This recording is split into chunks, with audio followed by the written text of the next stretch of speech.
Hey guys, today we're going to talk about 8 recommended band drills that we do here with our pitchers and our position players at RPP to help activate the posterior cuff.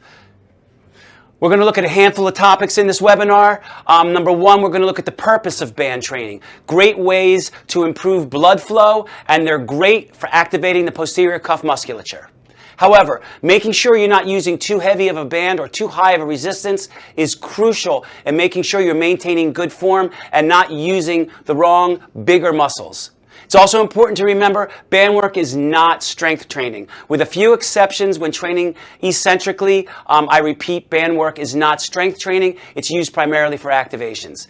As far as volume goes, more is not always better, and we're going to talk in this webinar a little bit about the set and rep scheme we use and how it's important to not overdo it. But most importantly, as always, form is king. We're going to take a look at what we consider in this webinar right now to be the big players. There is certainly no shortage of activation bands and band drills for ball players. However, over the years, many coaches have complained to me about how poor band work often looks on the field, as well as seeing for myself when watching games.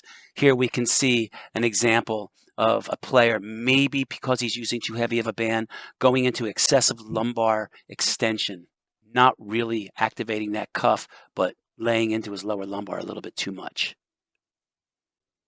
Many athletes use an excessive number of repetitions, looking for that burn that is associated with strength training. The problem is throwing is strength training for the cuff. So during the in-season, like I said before, too much band work can put a shoulder into the third inning before you've even thrown a single pitch. Unfortunately, at some point along the way, some of the band companies began marketing and promoting their bands as a strength training tool, especially for younger athletes. This came complete with cookie-cutter programs that program mass amounts of volume. So let me say this loud and clear. Other than a few exceptions, resistance band work should not be considered strength training. Band work is meant to help activate the smaller stabilizing muscles of the shoulder in order to hit the ground running when it's time to throw. Using too heavy of a band resistance when performing band activations can lead to poor movement patterns and tightness due to excess tone in the bigger muscles like the lat and the deltoid instead of the smaller stabilizers of the cuff like the infraspinatus and the teres minor. The takeaway here is that you want to feel these drills in the posterior cuff, not on the side or front of the shoulder or the lower lumbar. If you are, try starting with a lighter band, cut back on the volume, or both. If band resistance is appropriate, the athlete should be able to keep the hips, lower lumbar, and torso stable in order to help maintain ball and socket congruency. It's also important to keep the elbows still throughout the exercise. This again helps keep the ball in the socket as well as preventing downward depression of the scap through excess tugging on the lat. The problem is that most athletes, being the alpha males that they are, believe that more is better when it comes to using a heavier band. Here are 2 examples of poor form due to using too heavy of a band. On the left, we have an example of an unstable elbow. On the right, we see this athlete cranking into excessive lumbar extension. When a specific exercise may require more resistance, like we see here when training the cuff eccentrically, you can always just back up a bit and increase the tension in the band. Just make sure you're doing it correctly and with good form.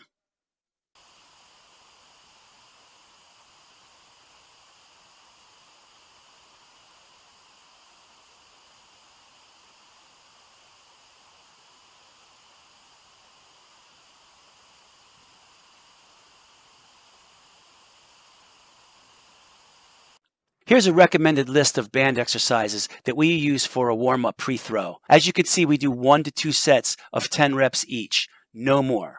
These include IR at 0 degrees, ER at 0 degrees, IR at 90 degrees, ER at 90 degrees, one arm reverse fly, tricep extension with pronation, and retraction to low row.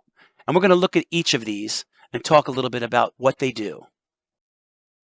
The pitcher's subscapularis facilitates internal rotation and helps depress the humeral head against the glenoid, assisting in good ball and socket congruency. We want to keep that elbow pinned to the side to avoid any excess movement. A towel may also be used to keep the shoulder a bit more in the scapular plane and can be squeezed prior to each rep to further activate the internal rotators. Performing external rotation while the pitcher's shoulder is adducted at 0 degrees focuses more on the infraspinatus and is usually performed prior to external rotation at 90 degrees. We want to avoid excess abduction out to the side in order to help keep the posterior cuff activated throughout the movement. This exercise again activates the pitcher's subscapularis, a prime internal rotator, as well as the major anterior stabilizer of the shoulder. This is vital for maintaining ball and socket congruency during such a ballistic motion as shoulder internal rotation during the throw. Using the 90-degree position makes it a bit more specific to the throw. And once again, make sure to keep the elbows still and focus on rotation occurring at the shoulder. Also, avoid pulling down with the lat. Like external rotation at 0 degrees, performing it at 90 degrees also trains and activates the infraspinatus, but even more so the teres minor, which is the other prime player that makes up the posterior cuff and assists in producing external rotation. This allows you as a pitcher to get your arm into the layback position more efficiently. Like IR at 90 above, be sure to avoid excess movement at the elbow, as well as extension in the lower lumbar, which can contribute to a feeling of fake layback. The reverse fly activates the posterior shoulder dynamically and should be performed one arm at a time. This will help to discourage upper trap dominance or shrugging. Also, be sure to avoid extension in the lower lumbar. The tricep muscle, much like the lat, is responsible for not only extending the shoulder and elbow, but it helps pronate the arm at release as well. This helps to activate the pitcher's forearm and pronator mass, which is key in helping to protect the UCL from distraction forces during the throw, especially at finish. Be sure to keep the elbows in line with the shoulders and avoid shrugging the shoulders to eliminate overactivation of the upper traps. Initiating cuff movement with the scapula is imperative. This drill is great for pitchers for developing timing of the scapula on the rib cage and the humerus on the scapula, while gradually working them into one fluid movement. Emphasize reach to also hit serratus anterior, another key player in upward motion and efficiently getting the arm overhead. In closing, a good band routine should be part of a comprehensive pre-throwing routine, and the band drills we've listed here is what we believe most pitchers really need to do prior to throwing to get the arm and shoulder ready to better tolerate that stress of throwing. As I mentioned before, I personally ignore all the noise when it comes to doing a million band drills prior to throwing. But remember, just don't overdo it. We generally do 1 to 2 sets of 10 reps. Another important thing to remember is that form is king. We don't want to use the bigger prime movers. We're trying to focus on the smaller stabilizers instead, which brings me to my final point. Make sure you're not using too heavy of a band.